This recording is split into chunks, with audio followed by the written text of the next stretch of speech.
Messieurs les membres du gouvernement, Monsieur le ministre directeur du cabinet du Premier ministre, Mesdames, Messieurs les conseillers sociaux du chef de l'État, Mesdames, Messieurs les membres du cabinet du Premier ministre, Mesdames, Messieurs les journalistes, distingués invités. C'est à partir de 2014 et 2015 que les 5 pays producteurs de pétrole de la zone CEMAC sont touchés de plein fouet par la chute du prix du baril de pétrole. La baisse des revenus pétroliers, qui représente entre 25 et 85% des recettes de ces pays, a plongé la région dans une crise qui se fait sentir encore aujourd'hui. Depuis le début de cette année, le Fonds monétaire international a engagé des négociations avec chacun des États pour trouver une solution et revoir les dépenses budgétaires. Excellences, Mesdames et Messieurs, vous le savez, dans les officines, les coins de rue et autres lieux, le débat sur la présence du FMI fait rage. Surtout en République du Congo, où il bat son plein, souvent dans des conjectures. Aujourd'hui, Monsieur le Premier ministre, chef du gouvernement, va apporter des réponses aux nombreuses questions liées aux négociations avec le FMI, à la dette et aux réformes. Vous le savez aussi que ce sont des questions qui sont tout sauf tabous parce que le gouvernement de la République du Congo n'a rien à cacher. Les journalistes déclineront leur identité et celle de leur organe de presse et poseront leurs questions dans la discipline qu'exige un tel événement et dans une totale liberté. Seront hors sujet ceux des journalistes qui poseront d'autres questions que celles liées au dossier FMI. Monsieur le Premier ministre, qu'il vous plaise à présent de prendre la parole. Merci, Monsieur Mayela, pour l'introduction que vous venez de faire, pour bien situer l'événement et l'objet de notre rencontre. Je tiens à saluer toute la presse qui a pu trouver du temps pour venir poser des questions au chef du gouvernement du Congo sur les sujets sous-évoqués. Ça en est fait un plaisir de vous revoir à nouveau, puisque j'étais ici dans la même salle le 4 mai dernier. Au-delà des questions économiques, on avait abordé bien d'autres sujets.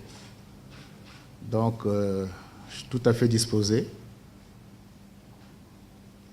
à répondre à toutes vos questions sur le sujet central de nos relations avec les institutions financières internationales. Donc, la parole vous revient. Merci pour votre disponibilité. Nous sommes des socialistes. Alors, comme il a été dit, donc, une mission technique du FMI a séjourné à Brazzaville. Elle a eu des séances de travail avec la partie congolaise parce que notre pays souhaite parvenir à un programme soutenu par le FMI tout en préservant les acquis sociaux. Mais à l'issue de cette première étape de discussion, certains compatriotes n'hésitent pas à parler d'échec. Au stade actuel, Monsieur le Premier ministre, quel éclairage pouvez-vous donner à l'opinion, justement, dans l'attente d'un programme soutenu par le FMI? Merci. Nous a bien montré que le contexte général était dicté par la situation économique des pays de la CEMAC. Pour la majorité d'entre eux, en dehors de RCA, sont tous producteurs du pétrole. Et le pétrole qui est intervenu dans les ressources publiques à des hauteurs très importantes. Or, il s'est révélé qu'à partir de 2014, le pétrole commençait à se mal vendre quand on a connu des hauteurs de plus de $100 le baril. Donc, tous les États de la CEMAC se sont retrouvés dans une situation financière quelque peu difficile. Toujours à titre de rappel, en 2016, l'année dernière, conscients de cette difficulté, tous nos chefs d'État se sont retrouvés en septembre 2016 pour prendre une position collégiale qui consistait à dire qu'il faut que les États prennent des mesures importantes pour redresser la situation de ces économies, fortement ébranlées notamment par la chute brutale des cours du pétrole. Et d'ailleurs, à cette occasion, notre président, son excellence Denis Sassou Nguesso, avait été désigné comme le président dédié aux réformes. Et nos partenaires extérieurs qui lisent la situation du Congo, lorsque notamment ils observent que les réserves de change de toute la sous-région périclitent très vite. Lorsqu'on était à des hauteurs de 6 mois d'importation, on est descendu à 3. Ces partenaires disent, mais à ce rythme, on va se retrouver avec des pays sans réserve. Et il y avait donc, on a laissé planer l'hypothèque d'une évaluation du franc CFA, car vous savez que nos réserves sont en commun, c'est un pool commun.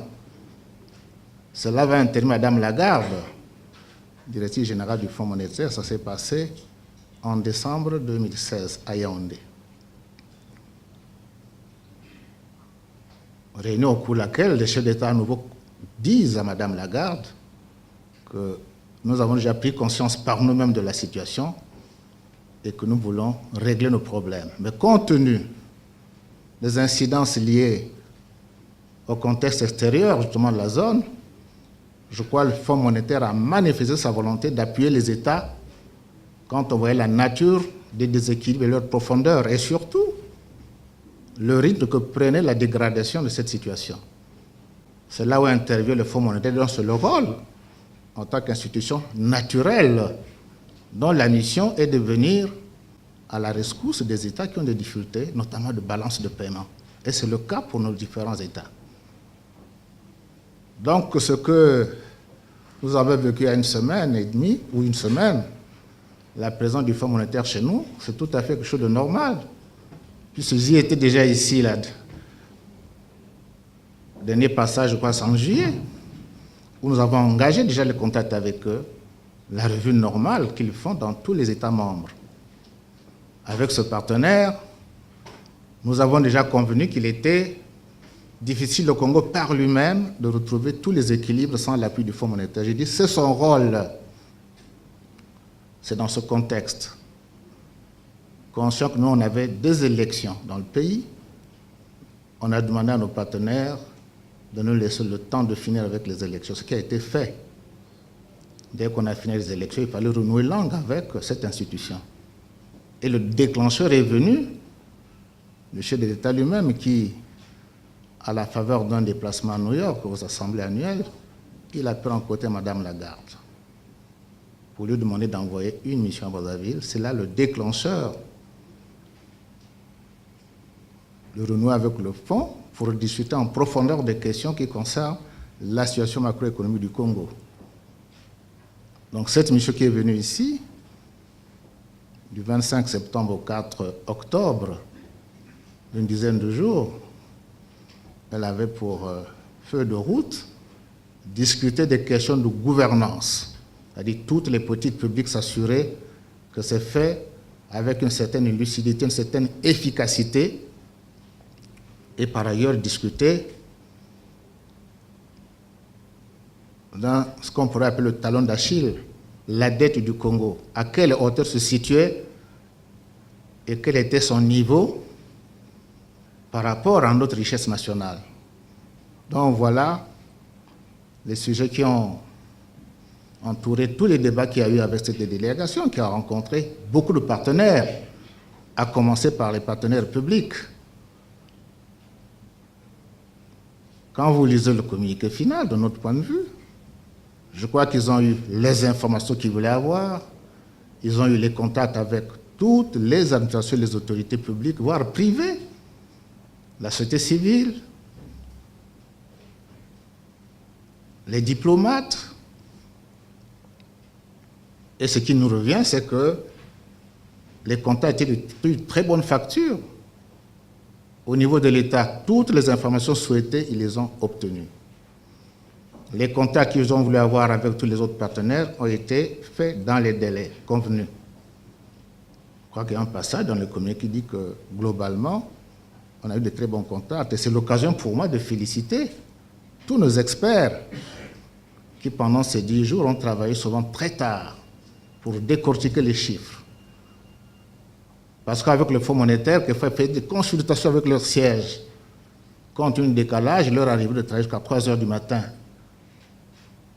nos experts avec eux tout le temps. Donc voilà le climat dans lequel ces contacts sont déroulés, avec le communiqué que vous avez pu voir, en montrant bien qu'on a ouvert tous nos livres, on a parlé de la dette du Congo, elle a été estimée à un niveau que vous connaissez, ils ont tiré un pourcentage de 110 par rapport au PIB, estimé par le fonds, sans le E, c'est bien dit comme ça. Et puis, de notre point de vue, donc, on a eu tout à fait de très bons contacts. Lorsque vous parlez d'échecs, je ne sais pas comment, à ce niveau-là, parler d'échecs, puisque les contacts ont été d'une très bonne facture, je l'ai dit tantôt, et qu'en réalité, ils avaient soif d'avoir des informations. Ils les ont eues. De mon point de vue, le communiqué le dit, il n'y a pas eu d'échec. Nous sommes au début d'un processus qui va se déclencher par une vraie négociation. Voilà, donc à ce niveau, moi je peux considérer que ceux de nos compatriotes qui pensent qu'il y a eu échec, il faut une mauvaise lecture de la marche des choses. Merci, Monsieur le Premier ministre. Ma question est la suivante, à l'appui de celle posée par mon collègue Joachim Banza. À présent, quelles vont être les prochaines étapes de discussion entre les deux parties avant la conclusion d'un éventuel programme avec le Fonds monétaire international? Vous savez, quand on a ces contacts, on a dit, ils l'ont bien dit, hein, c'était ils sont venus pour des discussions techniques. Cela veut dire qu'il y a d'autres discussions. Nous sommes là dans la diplomatie économique de haut niveau. Je dois vous dire que nous sommes en contact permanent avec les plus hautes hiérarchies du Fonds monétaire international. Ils ont eu les informations qui leur permettent de comprendre la situation du Congo. Ce CRS malade, ils sont venus faire un diagnostic. À partir de ce diagnostic, ils peuvent donc chercher à établir des thérapies adaptées au contexte congolais.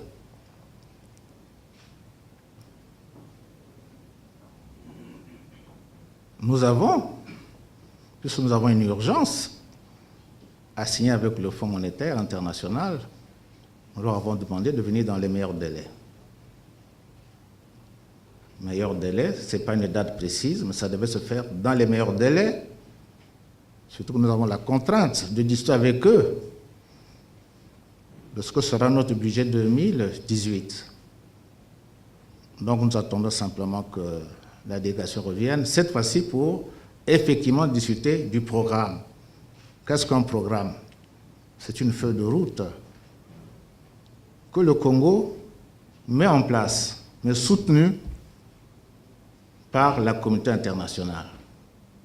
C'est d'abord notre programme. Et le Fonds monétaire est dans l'obligation institutionnelle de soutenir les États qui sont en situation de déficit macroéconomique. Donc c'est notre programme que nous allons leur proposer. Nous en avons les grandes lignes. Donc quand ils viendront, nous disons ce programme en fonction des décalages, donc des gaps, des déficits constatés. Nous verrons ensemble, souvent c'est un programme sur 3 ans, le type de mesures qu'il faut prendre pour faire court et simple, comment renforcer le niveau de recettes et les flux, et comment maîtriser la dépense sur la période pour établir les équilibres. Et en même temps, puisqu'il y aura des déficits qui méritent d'être appuyés par l'extérieur, ce sera l'occasion pour eux de nous dire jusqu'à quelle hauteur le Fonds monétaire va intervenir, qui lui-même, dans sa pratique, n'est un organisme. Il cherche de levier, car le Fonds monétaire n'apporte pas toutes les ressources. Du fait qu'ils appuient un État, cela permet de remettre de la confiance vis-à-vis des créanciers, qu'ils soient intérieurs ou extérieurs. Et à partir de là, le pays se met à exécuter les contraintes qu'il va se donner d'abord lui-même. Nous mettons un peu plus de discipline dans la gestion de nos ressources qui sont rares, avoir un profil de ces différentes ressources, les affecter Là où nous estimons que c'est très vertueux, notamment dans l'investissement. Quel type d'investissement il faudra mettre en œuvre? Ça sera ça, ce programme. Et forcément, il y a des contraintes. Il y aura forcément des contraintes. Celle de faire des choix quelquefois difficiles entre plusieurs préoccupations. Le Congo a des besoins énormes. On était habitué à une certaine aisance financière. Nos budgets avaient atteint les 4 000 milliards. En l'espace de 2 ans, ils ont été divisés par 50%. L'année qui suit, 33%. Imaginez la chute qu'a connu le pays. C'est comme vous êtes un salarié, je l'avais dit la dernière fois, vous gagnez 100 000. Votre budget passe à 50 000. Un an après, vous passez à 33 000. Mais ce chef de famille qui ne se trouve qu'avec 33 000, alors qu'il a des besoins plus ou moins fixes, importants.